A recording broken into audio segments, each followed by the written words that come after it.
When working with color in Lightroom Classic, there are many ways to adjust your colors. Today, we're going to explore some options and how to deal with color in Lightroom Classic. We'll learn what colors to use when making corrections and how your images can benefit from these adjustments. So let's get started.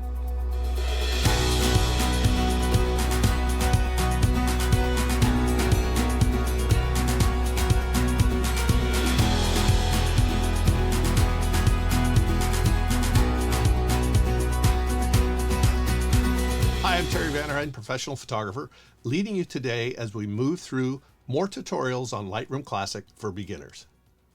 The first thing we need to talk about is what colors do we have to work with and what's the basic starting point for our colors. So let's roll out the RGB color wheel and see where it takes us. We use the RGB color wheel because our monitors work in the RGB color space. If we were printing to, say, a magazine, we'd be talking about CMYK as our color wheel. As we break down the color wheel, let's start with RGB, red, green, and blue. These three colors are the starting point for our photographs when viewed on a computer screen. Now, the reason we start with these colors on a computer is that light is transmitted through these colors through our monitors. RGB is considered an additive color model, meaning that when these colors are added together, they produce different colors. For example, let's take red to start with. Now, as we add green, they mix and the color yellow is created. This is because light is used to make that additive color of yellow. Red and green make yellow in an RGB color space. Next, we add blue to the mix. When we add blue, we now have created cyan with the mix of the red color, but we also have mixed blue with the green to make magenta. When all three colors are mixed together, right in the center there, you can see where they all overlap, they form white. The effects of these colors is going to be important to you as you work through your images in Lightroom Classic. Now let's take a look at the color wheel slightly differently. This graphic illustrates what colors are opposite from each other in the spectrum. Directly across from red is cyan, and that means to us as photographers, to remove red, we need to add cyan to the image. Or the opposite, if we want to remove cyan, we add red. Next is green. If we want to remove green, we look across and see that magenta is the opposite of green. Green will remove magenta, and magenta will remove too much green. Lastly, when we have too much blue in an image, we can add yellow to subtract the blue, or vice versa. Now that you have this knowledge of color in the RGB color space, let's put it to work in Lightroom Classic. As a reminder, if you're finding this video helpful, hit the like button, and then that will make the video easier for other people to find when they're searching for this topic. And if you're not already a subscriber, click the subscribe button and then remember to click the little bell to be reminded of my next video. I have more videos coming out, so you won't want to miss those. You're also welcome to pop me an email and I can notify you as well when I have a new video out. Just send me your name and email address to terry@imagelight.com and I'll add you to my mailing list. We're going to go over into Lightroom Classic and open up some images and see how this newfound knowledge we have of the RGB color space will allow us to gain more control over all of our images. We're going to work with the tone curve. I know, it's kind of scary, but it's a pretty cool tool in Lightroom Classic. And I think if you've been watching my series for beginners all along, then you're ready to move on to some more advanced features of Lightroom Classic. I'm also going to talk about masks in Lightroom Classic. So now if you don't know much about masking in Lightroom, I have a video up here that I'll link as well as link into the description that you can go check that out, all about masking. But before we do that, this channel is supported in part by products I sell on my website. So if you don't want to sit through yet another advertisement, feel free to fast forward about a minute and then we'll start exploring Lightroom Classic with curves and masks. Do you ever struggle with creating those extra sharp images you see some photographers post on social media and in magazines? You can learn how to create razor sharp images, starting with how you capture the images properly in camera, and then learn what you can do in Lightroom and in Photoshop in your post-production to get the sharpness you've been looking for. I've written a book called Razor Sharp Nature Photography that steps you through all the aspects of creating razor sharp images for yourself. This is an instantly downloadable ebook that's only available on my website, imagelight.com. The Razor Sharp ebook is built for you to download to your computer, your iPad, or phone and take it with you out in the field to help answer questions on your next photographic adventure. The sample photographs are large and easy to see the detail in the images. Go over to imagelight.com, click on the digital products page, and order your copy today. I'll leave a link in the description below. All right, so we're here in Lightroom and we've got our images up. We've got a few images we're going to work on. Let's pick one, and we'll go up to the develop module. And you see where we left off last time was we were in the basic panel where we have the control over the white balance and whatnot. You could still use that, but in this case, we're going to go down and use something that's a lot more refined. So let's go ahead and click this little triangle and come up to Tone Curve. Tone Curve brings up this dialog box that you probably have seen before, and it's a diagonal line that goes across your histogram. So you can see the histogram is all in here, and it gives you the ability to lay points and control contrast and color in general areas. So in this case, as we go across the top, these two icons are for contrast. So as you make a point, you can click on it and drag it up and make that area lighter, and you can click a point, say down here, and make it darker. Now between these two, we've just made this a lot more contrastier of an image because we've created this new curve of how the contrast is going to show. So we're just going to reset that. And what we're talking about today is color. So let's go ahead and take a look at these color discs. As we go in, this one here is red. You'll notice something right off that I think is pretty important. And that is that on this side, we have red, and on this side, we have cyan. We just learned that. We learned that now you can take a color away by adding the opposite color. So if we wanted to take cyan away from this image, we would bring it up and add red. If we wanted to take away red, we would bring this down and add cyan. So you can see very visually how these colors interact with one another. So let's reset that, and we're going to go into the green channel. Same deal. We have green on one side, magenta on the other. Magenta added, if we want to add magenta, we can just pull this down and add magenta. If we want to add green, we can pull that up and add green to the image. And since it's on a curve, we have the ability to add add green just to the shadow area, and we can add magenta to the highlight area. So as you see this off and on, you can see the difference of what we've done. So this gives us the ability to really have refined changes to our color as we go through this image. Let's reset this again. Let's go to the last one, which is the blue channel. And actually for this image is probably the most important. This was shot early in the morning, a lot of early morning light, which was very yellow, right? So you can see here, we've got a lot of yellow on this side and the blue is on this side. So what are we going to do? We're going to want to take away some of that yellow. How do we do that? We make a point and just drag this whole curve up into the blue side of this channel. Okay. So as we turn this off and on, you can see in 1 second, I was able to take away the excess yellow and make it more blue. And we have the ability, if we wanted to click here and drag down, say, add a little bit of yellow to the highlights. We could add more blue to the shadows or add some yellow back into the shadows. So you have the ability on this little diagonal line, which looks confusing and kind of intimidating at first, but the reality is it's pretty simple. We can come through here, we can control contrast, we can control red channel, green channel, and blue channel, and just individually work with all those, because now we know that the colors are opposite from one another, and you know that adding magenta is going to take away green, and vice as we go through this whole thing. So it's kind of a really cool system to work inside of this tone curve and get that precise ability to change our color. So let's go ahead and open up another one. Here's a good example of this image. This great blue heron is in the middle of this green grass. Well, I think it should have been a little greener grass than it is. So let's go ahead to our green channel. And what are we going to do? We're going to add green. So let's go ahead and bring that up. Now the problem here is what we've done is we've added green to the whole image. So yes, there will be some green reflected on this bird, but we're not going to have a lot of green on it. So what we want to do is we want to do this individually. So let's reset this and let's go into our masks and just simply do a subject mask. It'll create a mask over here. And now we're going to invert this by clicking invert. And now we come down to the curves and we're going to alter the green that's in here. So let's go ahead and turn on the green channel and we're going to add some green.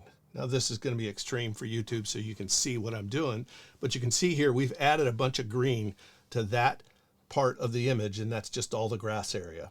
And we have the ability to make it more refined, a little more realistic, add a little magenta back in. We can create this any way that we want, but you can see the difference here, how we started and what we went with. Okay. Now what's interesting is this is pretty extreme that we just did. We added all of this here. And what's nice about working in a mask is you have this little tool right here, which is really slick. This is the amount tool. This is essentially an opacity slider that enables us to alter what we've just done. So we did an extreme version of green, but we can come up here and take some of that away by sliding this to the left until it gets to a point where we like it. And now we've just added enough green that looks realistic. So that is a really cool way of working in masks and using the tone curve to give you the ability to change the colors and things that you want to change. I'll show you another example of this. It's kind of cool. Let's go in here. Here's an image of a turkey.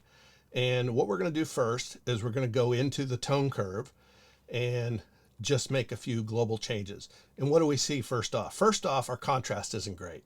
So let's go ahead and fix that.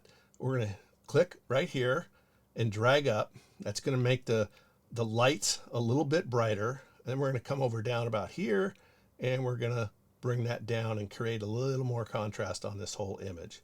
So you can see what we've done. We've created contrast in that image, and that's good. Now we're going to go over to our colors. And do we need to mess with the red channel? Let's add a little bit of red so we can get a little bit more red into the turkey. That's a problem, right? We've just added red to the whole thing. We don't want to do that. So let's undo that and come back to this in just a bit. Let's go up to our masks again, and we're going to do a subject mask. And now what we're working with is just the turkey, right? We just want to change just the subject. So we've done a subject mask. You can see it up here. Now we're going to go into the red channel and we're going to add a little bit of red. Now we've added some red into the entirety, the midtones, and let's go ahead and take some of that away in the shadows. So we're not getting red down in here, and we don't need a lot of red in the highlights. So let's go ahead and pull that out. So let's go ahead and give you before and after. That's how we started, and this is where we're at so far. Okay, looks pretty cool. So now what we're going to do is we're going to go up to this mask, hit these little three dots rather, and we're going to duplicate and invert the mask. So now we've got a second mask, and this is masking all of this area, all the greenery area. And so what do we want to do? We want to go into the green of this, and we're going to add some green to that background. I'm going to do a little extreme so you can see it a little bit better. But as we've done this, now you can see this is how we started, and this is our image now. Now again, if we went a little too far and we added too much of anything on this particular masking setup, each mask has the ability to pull this back. So we can go up here and pull that back a little bit and reduce some of that green so it's not so crazy.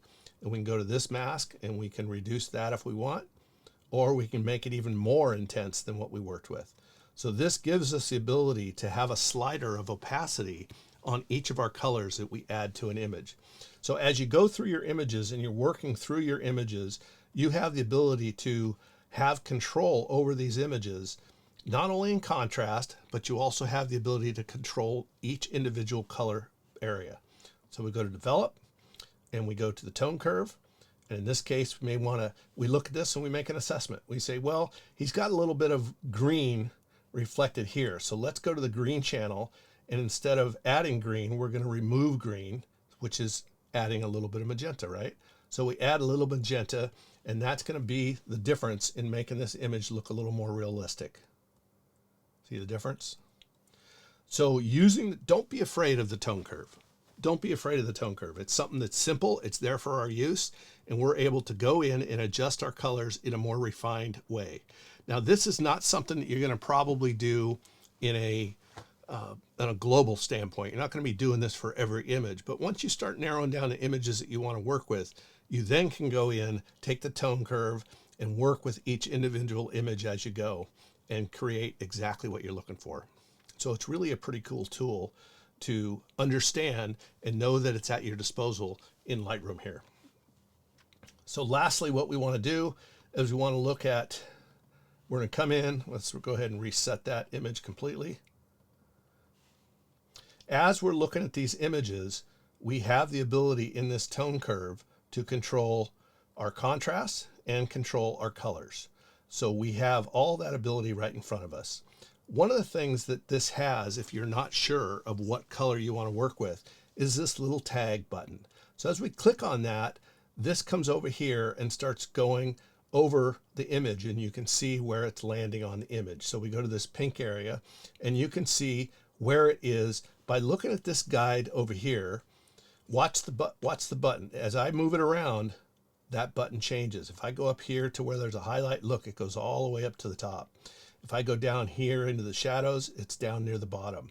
So this will tell us exactly what area we want to work with if we want to use this tag button. So we can come up here and let's say we want to click in there, and as we click, a little dot forms right there in the shadow area. So we know that we can add more magenta to that shadow area, for instance.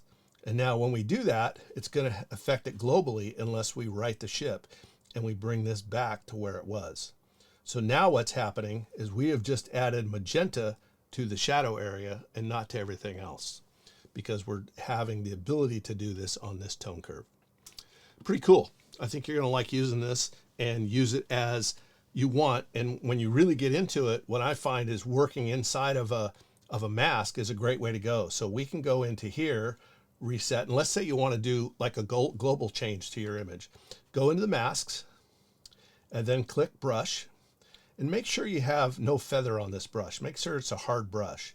And what we're going to do is just make this a little bit smaller so we can see it. And we're just going to paint over this. So what we're doing is we're trying to get the ability to use a slider to change the opacity of whatever it is we do. So let's go down to our curve again, and let's go ahead and add a whole bunch of magenta to this image. We'll bring it up here so it's a little easier to see. Add a whole bunch of magenta into the image, and then maybe we'll take and add a little bit of green back, and maybe we'll add a little bit of magenta as well in the highlights. And as we look at this, we might say, that's a little too extreme. Well, we did this on a mask, right? We masked over the entire image to begin with. So now we have the ability to alter this and slide it any way we want. We can have it more intense, or we can bring it down and get to exactly what we want. So in a few quick moves, you make a mask and cover the entire image. Then you go into your tone curve, make whatever changes you want to make. And then you come up here, use this slider for the amount of the tone curve that's going to affect that mask. And that gives you opacity on a slider to allow you to put in whatever it is that you wanted to make your changes with. So I think this is pretty cool. I think you will too. Once you start learning how to use it, don't be intimidated by it. Enjoy it. Get into the tone curve. Get a feel for how this thing works by moving the sliders around and adding buttons. And it's a really cool way to refine your images. If you're enjoying content like this, you might want to check out my podcast, The Nature Photography Podcast, available on Apple, Spotify, Google, or wherever you get your podcasts. The podcast is dedicated to creating interesting topics considering all aspects of nature photography, from photographer interviews to real audio recordings out in nature. When you're driving your next photo adventure, click over to the Nature Photography Podcast and give it a listen. It's hosted by me, Terry Vanderheiden, and I try to immerse the listener into the sounds all around us when I go out on my own nature photography adventures. Just search for The Nature Photography Podcast.